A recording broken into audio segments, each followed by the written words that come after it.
Hello and welcome back to Tinker Talks Guns. Today we're going to discuss a small and fairly enigmatic German revolver from Arminius Waffenwerk. Before we do, I'd like to say a special thanks to my supporters on Patreon.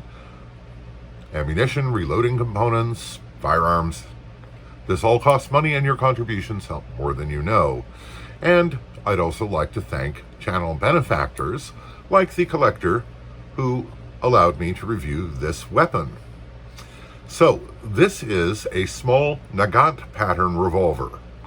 The Nagant pattern is most famous for the absolutely dreadful Model 1895 gas seal Russian revolver, which are famous for being crudely made and having possibly the worst double-action trigger pull of any military service revolver ever. This one is somewhat enigmatic because I was unable to find out anything about an Arminius Waffenwerk. Now, Arminius was a Teutonic god slash demigod slash hero, depending on who you talk to, and the name has frequently been applied by small arms manufacturers, most recently and famously by Weihrauch, I can't pronounce it, my apologies to German speakers, who manufactured a number of very cheap revolvers of generally questionable quality. It seems most likely from my researches that this was made by Friedrich Pickert, of Germany, who made a number of small revolvers, mostly of the bulldog style, in the years prior to World War I. I was unable to find any concrete information that he made this revolver, but of the available options, he seems like the most likely candidate. And he had a reputation for producing inexpensive revolvers of high quality, which is a good reputation to have. So this is very typical of Nagant-style revolvers, and while the 1895 Russian thing is the most famous of this pattern in this day and age, Nagant pattern revolvers were manufactured by Husqvarna and a number of other companies for military service revolvers, and the pattern was quite well regarded. So it's not a big revolver, and the details matter, so let's go to the tabletop. So the revolver is quite petite, being 6 3/4 inches long and about 4 inches high, with a barrel 3 inches in length. It has nicely made, nicely checkered, and well-fitted wooden grips. This gun is in very good condition, and it is a double-action, single-action type revolver. It has a rebounding hammer that is positively blocked unless the trigger is pulled, and is cammed backwards by the trigger return. Very typical of Nagant revolvers. Also, like Nagant revolvers, the cylinder free rotates when you're not actually firing it, but it locks up tight as a drum when you pull the trigger. Double action trigger pull is quite good. It's not overly long, it's very smooth and not exceptionally heavy. I haven't measured it, but I would guess it to be around 8.5 pounds, maybe 9. So Nagant revolvers, if you are unfamiliar with them, are gate loading revolvers. When you open the gate, you can load the chambers. To unload it, you open the loading gate, unlock and withdraw the ejector lever, which goes through the center of the cylinder arbor. Then you rotate it to the side, and you can eject the spent cartridges. And I had no difficulty operating this, as you saw in the video. To disassemble the revolver, and this is a system that is related to the bulldog style of ejector system invented by Webley, only it's much, much more robust. And it shares in common that you have a rotating lever or arm that brings the extractor into play, and once you've done that, you can remove the cylinder arbor open the loading gate, and remove the cylinder. As you can see, this is a 5-shot cylinder. Appears quite well made.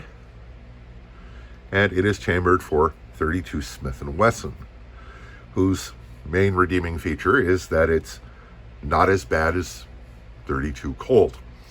It's a low-powered cartridge, probably comparable in effectiveness to 22 long rifle, but with a bigger, heavier bullet.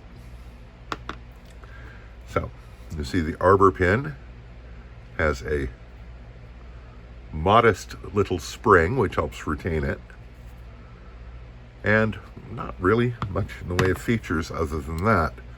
Of course, reassembly is exactly the opposite and is easily accomplished. The loading, the ejection lever carrier is on this example is quite stiff. I suspect there's some gummed up oil in there or something. The sights are predictably not much. You have a very thin blade front and a U-notch rear, and I'm pretty sure they would be quite adequate for its intended use as a pocket revolver if I had been able to actually see this in the lighting conditions and against the target I was shooting at. As it was, the 7-yard group was not tragic, but I suspect if I were to be able to see the front sight, it would have been a lot better. And as you can see, this is a quality gun. It is quite well made. The trigger guard is retained by a pin here, trigger by a pin here. It's a solid frame. So quite robust, as you would expect. And the fit and finish is overall very good. There is a slight plum color to the frame, which often happens with certain processes of bluing. As you can see on the top, it says Arminius Waffenfabrik and Zella Wehus, and in parentheses, Thor. I have no idea what any of that means.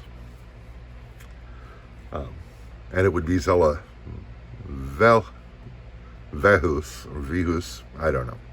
My apologies again to the German speakers. It's quite a nice little revolver and quite pleasant to fire, with, no real recoil from the rather anemic 32 caliber cartridge. And it's just a very pleasant little gun. Nagant pattern revolvers were widely used as service arms, generally in small calibers, notably 8mm Swiss, and they remained in use at least through World War II as service pistols. And of course, the Russians, in their situation, weren't going to pass up anything that could send a bullet downrange, so it's no wonder they kept them in service, but others kept them in service much longer than you might expect, because they're robust, reliable revolvers, and frankly, they already had them. The pattern originated in the latter part of the 19th century, and as I said, remained in use for many years. They are glacially slow to reload, like all gate-loading revolvers. But that seems to have been less an issue because a lot of European countries were cognizant of the fact that if you needed a sidearm, you were already screwed, and you weren't likely to have a chance to reload it anyway, so it didn't so much matter that, it was slow to reload. This is rather large for a 5-shot 32 caliber revolver, but again, it's very comfortable to use. The trigger pull is nice, and the sights they're bad, but they're better than you might expect for a revolver of its era. Overall, I quite like it. So thanks very much to the Channel Benefactor who allowed me to review this revolver. And I hope you enjoyed the video. If you did, please hit like and subscribe. Hit the bell for notifications. It helps the channel a great deal. So, hope this finds you well. Stay safe, take care, and we'll talk to you again real soon.